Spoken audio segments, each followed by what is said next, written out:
ఒకప్పుడు దేవాలయాలు లోకల్‌గా ఉండేటటువంటి ప్రజలే కమిటీలుగా వేసుకొని నడుపుకునేవాళ్ళు. కానీ 5,00,000 పైన ఆదాయం వస్తే చాలు అక్కడంతా తేడా జరిగిపోతుంది. ఆళ్ళు తినేస్తున్నారు కమిటీ వాళ్ళు. సరైన లెక్కలు చూపెట్టట్లేదు. దాన్ని మేము బాధ్యతగా చేస్తామని చెప్పి దేవాదాయ, ధర్మాదాయ శాఖను పెట్టి చివరికి దాని తరపున ప్రభుత్వ ఉద్యోగుల్ని పెట్టేసి చివరికి దేవుడి సొమ్ముని మింగేస్తున్నారు తప్పించి దేవుడి పేరుతో ఒక్క మంచి చేసి తెచ్చేది లేదు. ఇలాంటి సందర్భంలో వివిధ రాష్ట్రాల్లో ఏర్పడిన దేవాదాయ, ధర్మాదాయ శాఖల మీదన ఇప్పుడు సుప్రీంకోర్టు జోక్యం చేసుకుంటోంది. హిందూ దేవాలయాలు, మతపరమైన దేవాదాయ సంస్థ నియంత్రణ చట్టాల రాజ్యాంగ చెల్లుబాటు మీద విచారణ జరిపేందుకు సుప్రీంకోర్టు అంగీకరించింది. ఆంధ్రప్రదేశ్, తెలంగాణ, తమిళనాడు, పుదుచ్చేరి ప్రభుత్వాలు తీసుకొచ్చిన దేవాదాయ చట్టాల నిబంధనల మీద మెరిట్స్ ఆధారంగా తామే విచారణ జరుపుతామని సుప్రీంకోర్టు స్పష్టం చేసింది.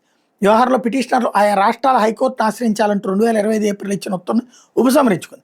గత ఆదేశాలను సవాల్ చేసి దాఖలైన రివ్యూ పిటిషన్ మీద విచారణ సందర్భంగా జస్టిస్ బివి నాగరత్న, జస్టిస్ సతీచంద్ర ధర్మాసనం కీలక నిర్ణయం తీసుకుంది.